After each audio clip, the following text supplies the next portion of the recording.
नमस्कार। मलखम्ब कट्टा के इस सत्र में आप सभी का पुनश्च स्वागत है। हमने लास्ट टाइम पाटा वर्ष मलखम्ब यानी निराधार मलखम्ब के बारे में कुछ जानकारी हासिल की थी। आज के इस भाग में हम लोग एक अलग मलखम्ब को लेके आपके सामने आ रहे हैं। उसका नाम है केन मलखम्ब या वेट का मलखम्ब। गुजराती में इसको नेत्तरनो मलखम्ब भी कहा जाता है। ये केन मलखम्ब ऐसे कहा जाता है कि अब आज जो प्रचलित है दोहरी मलखम्ब, उसका ये मूल रूप है और ये केन मलखम्ब से दोहरी मलखम्ब की शुरुआत हुई थी। तो चलिए हम लोग इस केन मलखम्ब के बारे में, वेट के मलखम्ब के बारे में कुछ जानकारी हासिल करें। हम सबको पता है कि मलखम्ब बाळम बंडारा देवधर इन्होंने लगभग 210 साल पहले 1805 के आसपास इसकी खोज हुई थी, इसका निर्माण किया गया था बाळम बंडारा देवधर द्वारा। और उन्होंने अली और गुलाब, ये दो पहलवानों को कुश्ती में जीत करके फिर पूरे विश्व में वो प्रसिद्ध हो गए। और पेशवा के गुरु, वो पेशवा जिन्होंने पूरे भारतवर्ष में अपना कंट्रोल रखा था, उनके गुरु बन गए। किंतु हम सबको इतिहास पता है, इतिहास गवाह है कि ब्रिटिशों ने, अंग्रेज़ों ने हम पर राज किया। उन्होंने पेशवाई को हरा दिया और उनको ब्रह्मावर्त में भेज दिया, नज़र कैद में। यानी वो राजा नहीं रहे, पेशवा राजा नहीं रहे, पर अंडर मिलिट्री रूल उनको वहाँ पे लगा दिया गया, ब्रह्मावर्त में बिठाया गया। तो पेशवाई के साथ बाळम बंडारा देवधर जी भी ब्रह्मावर्त गए और उनको ऐसा लगा कि नहीं, मैं इनके भरोसे, क्योंकि खुद पेशवा अगर राजा नहीं रहे तो मैं उनके भरोसे रहना ठीक नहीं। इसके लिए वो उनकी परमिशन लेके बाहर निकले और उन्होंने फिर मलखम्ब का प्रचार प्रसार का पूरे भारतवर्ष में कार्यक्रम किया। उन्होंने पहला जो अखाड़ा बनाया था उसका नाम था कोणभट नाना अखाड़ा, जो आज भी वाराणसी में स्थित है। उस कोणभट नाना अखाड़े में उनके जो एक प्रमुख शिष्य थे, वो शिष्य जो आगे जाके अच्युतानंद जी स्वामी या अच्युतानंद स्वामी महाराज करके प्रसिद्ध हुए, वो थे दामोदर भट्ट मोघे। ये दामोदर भट्ट मोघे यही अपने केन मलखम्ब के आद्य गुरु है, आद्य जनक है। हम सबको पता है कि मलखम्ब का जो खेल है उसका निर्माण हो गया था कुश्ती के पूरक व्यायाम के लिए। और कुश्ती में जो अपना अपोनेंट है, अपना प्रतिस्पर्धी है, अगर वो प्रतिस्पर्धी सराव के वक्त नहीं है तो हम अकेले उसका सराव कैसे करें। इसके लिए खास करके मलखम्ब का निर्माण किया गया था या मलखम्ब निर्मित हुआ था। किंतु बहुत सारे लोगों को जो कुश्ती खेलते थे उनको थोड़ी बहुत दिक्कत आती थी, क्योंकि मलखम्ब में क्या होता था, पोल मलखम्ब जो है उसमें जो अपने बड़े स्नायु है, बिग मसल्स, वो डेवलप होते हैं। लेकिन जो छोटे छोटे मसल है, उंगलियों के हैं या ग्रिप्स जो बोलते हैं, वो ग्रिप्स जो है, पकड़ जो है, वो पकड़ मजबूत होनी चाहिए। चाहे किसी की गर्दन पे की हुई पकड़ है या किसी के हाथ पे की हुई पकड़ है, वो पकड़ मजबूत होनी चाहिए। और इस पकड़ में उंगलियों का काफ़ी योगदान रहा है। तो बहुत सारे लोगों को ये तकलीफ थी और अच्युतानंद स्वामी महाराज, जो लोग दामोदर गुरु मोघे जिनका नाम था, आगे चल के वो अच्युतानंद स्वामी बन गए। उन्होंने अपने अध्ययन से, अपने विचारों से इस केन मलखम्ब का निर्माण किया। ये केन मलखम्ब क्या है, हम लोग आगे जानेंगे। उस वक्त यानी लगभग 150 साल पहले हम सबको पता है कि जो अध्ययन होता था, उस अध्ययन में या उन दिनों के जो गुरुकुल है, उन गुरुकुलों में एक बहुत महत्वपूर्ण चीज़ होती थी और वो थी केन यानी छड़ी। हमारे मराठी में एक कहावत है, छड़ी लागे छम छम विद्या यही घम घम। यानी वो अगर छड़ी अगर अपने बदन के ऊपर बैठ गई, वो छड़ी पूरे याद दिलाती है क्या क्या करना है अपने को। वो बहुत अलग पनिशमेंट है। यानी आज भी पुलिस लोग जो डंडे मारते हैं, वो डंडे का घाव बाहर से दिखता नहीं, लेकिन अंदर से बहुत पेनफुल होता है। वैसे ही है छड़ी जो है, वे नेत्र की छड़ी है, वेत्र की छड़ी है, इसका इस्तेमाल सब जगह होता था। सभी आधुनिक स्कूलों में या मास्टर जो हो गए, वो मास्टर जी ने, गुरु जी ने ये सब नेत्र का या वेत्र छड़ी का प्रयोग किया है बच्चे लोगों को शिस्त लगाने में। और ना ही सिर्फ बच्चे लोगों को, हम लोग आज भी देखते हैं कि जो जानवर है, कितना भी बड़ा जानवर हो, अगर हाथी जैसा बड़ा जानवर हो या गाय बैल जैसे जानवर हो, उनके लिए भी एक छड़ी होती है। वो छड़ी उनको डायरेक्शन देती है, वो छड़ी उनको एक दिशा देती है, एक डिसिप्लिन लाती है, एक शिस्त लाती है। और ये वेत्र या ये छड़ी बहुत लगती है, हम सबको पता है। लगभग अपने अंगूठे के आकार की या जाड़ी की थिकनेस की वो केन की छड़ी होती है। और ये वेत्र जो है, केन जो है, बाम्बू की प्रजाति का होते हुए भी बाम्बू से अलग है। बाम्बू अपने आप में एक बहुत ताकतवर पेड़ है, या वो ताकत देता है। लेकिन वेत्र जो है, इसकी मेन स्ट्रेंथ है कि फ्लेक्सिबिलिटी उसकी जो मुख्य ताकत है वो उसकी लवचिकता में, लचीलापन। वेत्र का लचीलापन ऐसा है, उसको पूरा मोड़ो, पूरा राउंड करो तो भी वो टूटता नहीं। और इस वेत्र का, इस नेत्र का प्रयोग अच्युतानंद स्वामी महाराज तथा दामोदर गुरु मोघे उन्होंने किया था। और उन्होंने पहली बार ये नेत्र का मलखाम, वेत्र का मलखाम या केन का मलखाम, इसका इस्तेमाल किया। एक अलग रूप से इसका इस्तेमाल उन्होंने किया। और उनको ये पता चला कि जब भी हम लोग ये वेत्र का स्टिक या काठी हम लोग हाथ में पकड़ते हैं, जिनके हाथ में वो वेत्र का स्टिक होता है, उनकी ग्रिप बहुत अच्छी होती है। आपको पता है कि अपने भारतवर्ष में कई सारे वेपन्स जो है, वो वेपन्स का निर्माण, इस्तेमाल अपने भारतवर्ष में जो प्राचीन विद्या कहते हैं उनके नाम पे हुआ था। और उसमें एक प्रमुख अस्त्र है जिसको कहते हैं वेत्र चर्म। इस वेत्र चर्म का जो द्वंद्व होता था वो काफ़ी बड़ा होता था, महत्वपूर्ण होता था।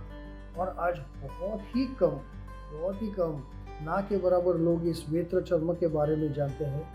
परंतु आपको एक बात मैं बता दूं, एक बहुत सच्ची बात है कि अगर आपके हाथ में नेत्र है, तो ये जो नेत्र या वेत्र जो है, वो आप किसी भी बड़े जानवर या कोई भी बड़ा पहलवान या कोई भी बड़ा गुंडा अगर है आपके सामने, उसको एक वेत्र के छड़ी से, काठी से उसको कंट्रोल कर सकते हैं। कोई भी सिचुएशन को आप वो वेत्र से कंट्रोल कर सकते हैं। और यही बात शायद अच्युतानंद स्वामी महाराज तथा दामोदर गुरु मोघे उनके दिल में लगी होगी। और उन्होंने ये वेत्र का मलखाम की शुरुआत की, वेत्र का मलखम का निर्माण किया। और चलिए हम लोग देखते हैं आगे कि वेत्र कैसे दिखता है, वेत्र का पेड़ कैसे दिखता है, उसमें लचीलापन कैसे होता है और उसकी पहचान कैसे की जाती है। जैसा कि हमने देखा है कि यहाँ पे जो दो चित्र हमने देखे हैं, अगर ये वेत्र पहले के ज़माने में सिंगापुर से आता था, क्योंकि जितना वो लचीलापन उसमें है उतना वो वेट अच्छा है, वो टूटता नहीं है जल्दी।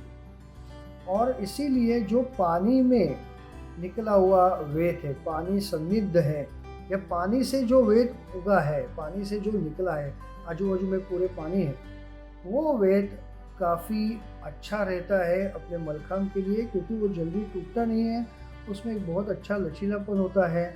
तो अपने रोप मलखाम के बहुत सारे एलिमेंट्स उसमें आसानी से हम लोग कर पाते हैं।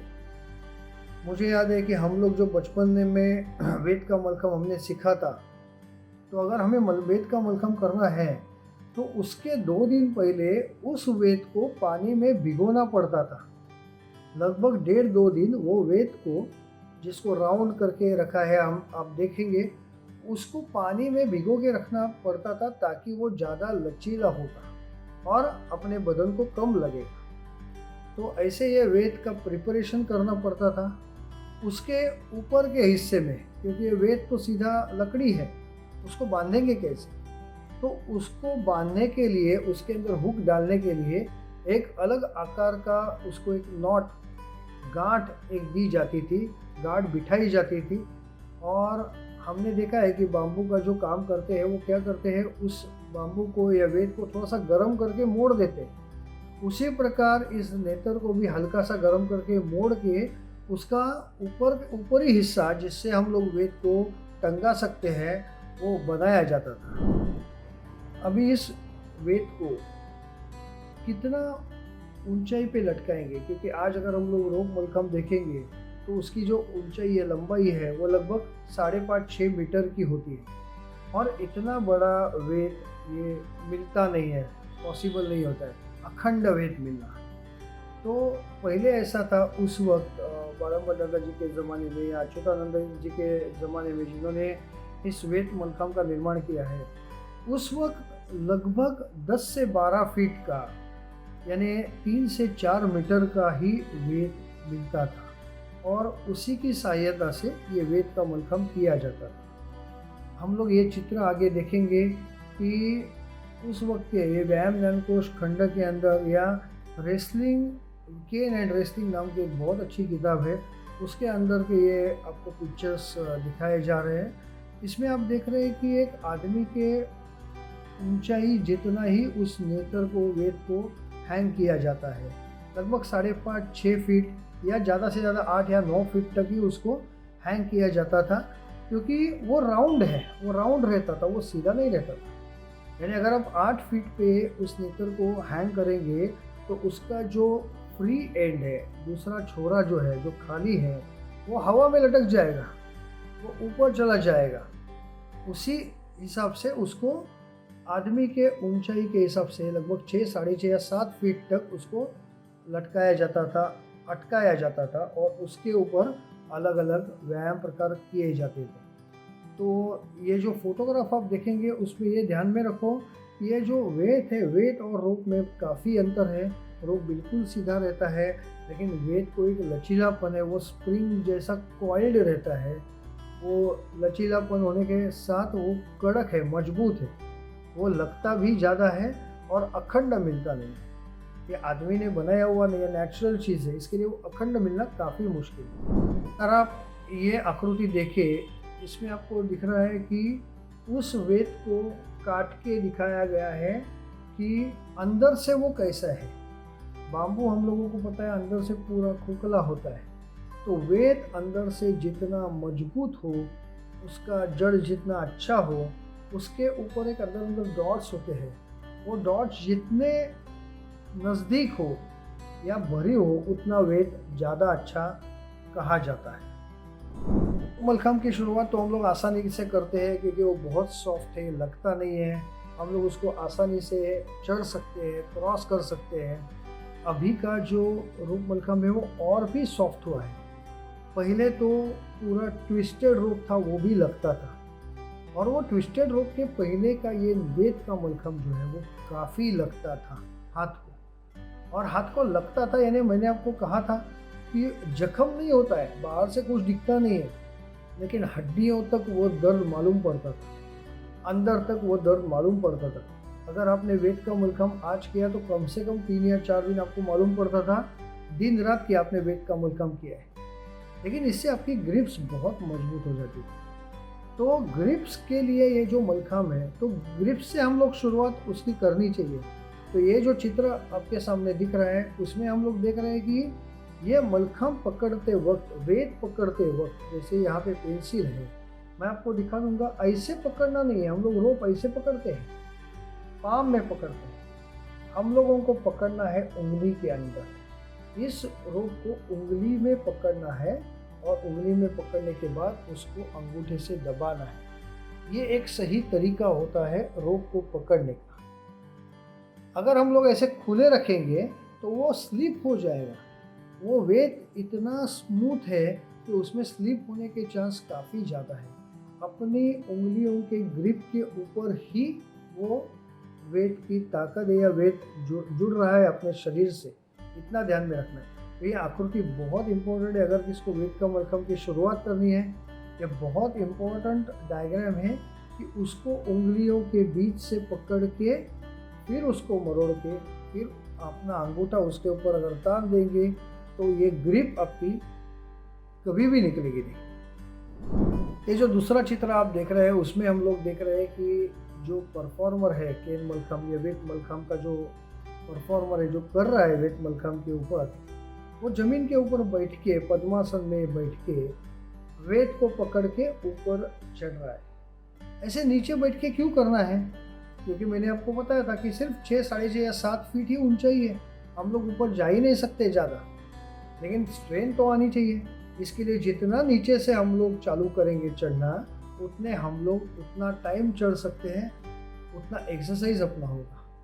तो ये सेकंड एक्सरसाइज या बेसिक एक्सरसाइज कहा जाता है कि आप वेट के नीचे बैठो, वेट को ग्रिप ले लो और फिर चढ़ना शुरू करो। वेट का मलखम्ब का ये पहला एक्सरसाइज है, या मैं ऐसा कह सकता हूँ कि जो हम लोग मलखम्ब को सलामी देते हैं, या मलखम्ब में सलामी हम लोग ऐसे देते हैं लेकिन सलामी नाम का एक एलिमेंट भी है मलखम्ब में, उसी प्रकार ये मलखम्ब का वेट मलखम्ब की सलामी है या बेसिक प्राथमिक स्थिति है। एक बार आपकी हाथ की ग्रिप अच्छी हो गई तो आप फिर वेट मलखम्ब के ऊपर अलग अलग प्रकार कर सकते हैं, जिसमें से पहला प्रकार जो है उसको सादी उड़ी जैसा पैर लगाना ये कहते हैं। हम लोग सभी जो चित्र देखेंगे उसमें हम लोग देखेंगे कि जो कर रहा है मलखम्ब उसका सर ज़मीन से बहुत नज़दीक है, और इसका सबसे महत्वपूर्ण कारण ऐसे है कि वो वेट मलखम्ब ज़्यादा ऊंचाई पे हैंग नहीं है, आदमी की ऊंचाई है। तो आपको वेट पकड़ना कैसे है? आपके शोल्डर हाइट पे वेट पकड़ना नहीं है। ऐसे हमको सिखाया गया है कि जो आपकी कमर है, कमर की ऊंचाई को वेट को पकड़ना है। अपने कमर की ऊंचाई पे वेट को पकड़ के उंगलियों में, दोनों उंगलियों या दोनों हाथों में वेट कमर की ऊंचाई को पकड़ के फिर सादी उड़ी जैसा पैर, ऊपर का पैर लगाना है नीचे का पैर। ये इन्वर्टेड पोजीशन जो है आज बच्चों को काफ़ी आसानी से आती है, लेकिन ये इन्वर्टेड पोजीशन बहुत इम्पोर्टेंट है। और इसी इन्वर्टेड पोजीशन को हम लोग अगर देखेंगे तो इसमें कहा गया है टेढ़ी। अगर पैर आपका बाहर से आ गया तो ये टेढ़ी पकड़ होगी। जो मलखम्ब के ऊपर टेढ़ी पकड़ है वैसे ही टेढ़ी पकड़ ये वेट के ऊपर हो जाएगी। लेकिन मलखम्ब में हम लोग दूसरा पैर भी ऊपर डालते हैं एक पैर के ऊपर, इसमें ऐसा नहीं होगा।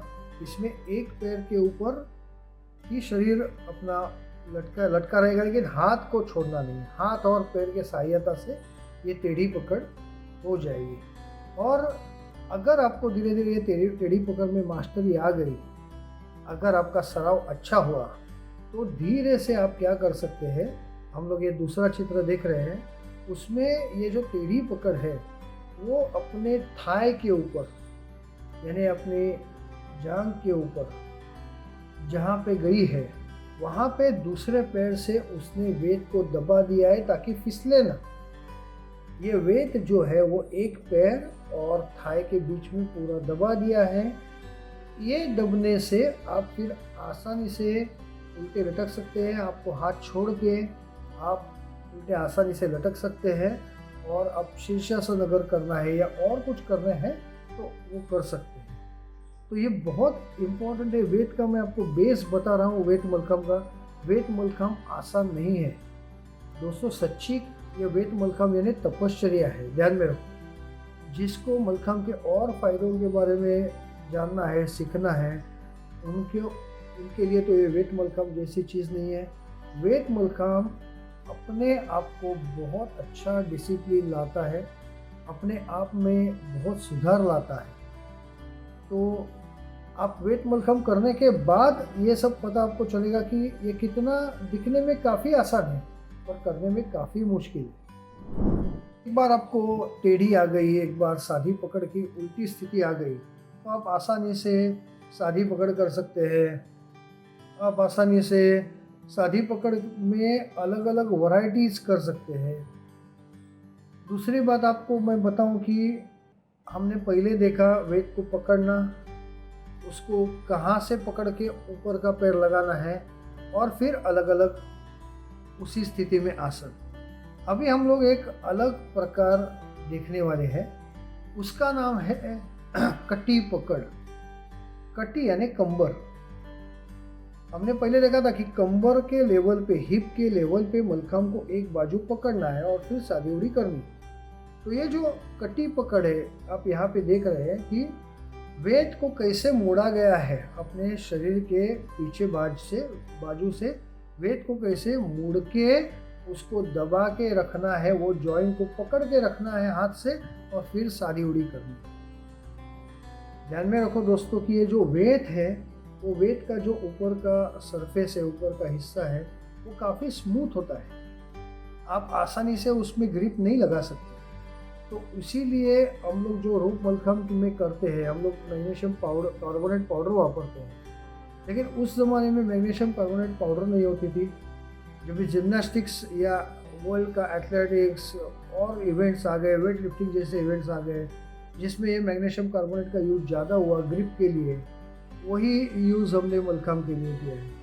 लेकिन उस वक्त राड़ जो है, राड़ के बारे में भी मलखम पट्टा पे हमने एक बहुत बड़ा सेशन दिया था, जिसमें एरंडेल तेल, राड़ और मैग्नीशियम कार्बोनेट का पाउडर के बारे में जानकारी दी गई थी। आप ये सब वीडियोस यूट्यूब कट्टा में जाके, मलखम कट्टा के यूट्यूब वीडियो में जाके देखो, ये काफ़ी इम्पोर्टेंट है, महत्वपूर्ण है। तो ये राड़ जो है, वो राड़ वापरते थे, उसका फाइन पाउडर, तो आपको टेम्पररी ग्रिप मिलता था। वो ग्रिप को लेके ये कंबर के बाजू में, कटी के बाजू में मलखम को पकड़ के सादी उड़ी लगानी है और फिर हाथ छोड़ने हैं। इसको बोलते थे कटी पकड़। आज के भाषा में मैं कहूँ तो ये आधा शवासन जैसा है नॉट। इसकी नॉट आधी शवासन जैसी होगी। नीचे का पैर हम लोग लगाएंगे नहीं, सिर्फ ऊपर का पैर, और जो हाफ नॉट है वो हाफ नॉट के ऊपर हम लोग ये कटी पकड़ कर सकते हैं। सब चित्र देखेंगे तो उसमें आपको एक एहसास होगा कि जो मलखाम करने वाले हैं, क्योंकि उस वक्त सिर्फ पोल मलखाम का निर्माण हुआ था, पुरलेला मलखाम ही था। बालम भट्टाचार्य जी अभी भी थे, यानी दामोदर गुरु बघेल ने जब ये मलखाम ढूंढा था, उस वक्त बालम भट्टाचार्य जी थे, उनके आशीर्वाद से ही ये सब हुआ था। और इसके लिए वो मलखाम के नाम, मलखाम की पोजीशंस, उसका काफ़ी ज़्यादा असर इस वेट मलखम के ऊपर दिख रहा है। हम लोग देख रहे हैं कि एक नकी कस पकड़, नकी यानी अगेन हिप। तो आपकी हिप कितनी स्ट्रॉन्ग है, अगर आपकी हिप स्ट्रॉन्ग है, अगर आपके लेग स्ट्रॉन्ग है, तो आपका पूरा बदन स्ट्रॉन्ग होगा। तो ये हिप स्ट्रॉन्ग रहने के लिए ये नकी कस पकड़ जो मलखम के ऊपर भी की जाती है, और वैसी ही सेम पकड़ ये केन मलखम या वेट मलखम के ऊपर भी की जाती थी। नकी कस पकड़ जो आगे की नकी कस होती थी या पीछे की नकी कस होती थी, उसमें भी 2-3 वैरायटीज़ है जो हम लोग यहाँ पे देख सकते हैं। उसके बाद हम लोग ये चित्र जो देखेंगे वो है रिकेप पकड़। हम सबको पता है कि रोप मलखम के लिए रिकेप पकड़ कितनी आसान है। आपको सिर्फ पैर लगाना है, मोड़ना है, रोप अपने आप फंस जाता है एंकल में और आसानी से आप उल्टा लटक सकते हैं। लेकिन दोस्तों ये जो केन मलखम है, केन मलखम के ऊपर रिकेप पकड़ लगाना ये बिल्कुल आसान चीज़ नहीं थी, ये काफ़ी पेनफुल थी। बहुत दुख होता था, बहुत दर्द होता था। अगर आपकी पकड़ जरा सी चूक गई, जरा इधर उधर हो गई, तो बहुत परेशानी होती थी। और ये हम लोग देख रहे हैं कि उनका जो केन है, ये आकृति में हम लोग देख रहे हैं कि जो केन गया है एंकल से, वो एंकल से नहीं गया है, तो काफ के ऊपर यानी पोटरी के ऊपर से गया है। ऐसा क्यों है? क्योंकि केन मुड़ता नहीं है ज़्यादा। कुछ भी हो, वो रोप जैसा उतना तो लचीला नहीं है। रोप को हम लोग पूरा यू बना के डाल सकते थे, उसका एक वी या यू शेप बना के डाल सकते हैं, लेकिन केन का ऐसा होगा नहीं। केन वैसे तो हार्ड है, अंदर से पूरा मुड़ेगा नहीं वो। और इसके लिए ये रिकेप पकड़ जो है वो काफ़ी दर्द भरा एहसास था वो रिकेप पकड़ करना। और एक बार रिकेप पकड़ आपकी सही में आ गई तो फिर उसका मज़ा कुछ और ही था, क्योंकि रिकेप पकड़ करते करते बहुत दर्द होता था। लेकिन एक बार आपकी रिकेप पकड़ अच्छी हो गई तो आप बिना दर्द के रह सकते थे। अगर आप इंटरनेट पे जाके रतन RATTAN रतन केन स्टिक के नाम पे अगर ढूंढेंगे तो आपको बहुत सारे इंटरनेशनल डिलीवरी आपको मिल सकती है। तो इस केन मलकाम के सेशन के लिए बहुत बहुत धन्यवाद।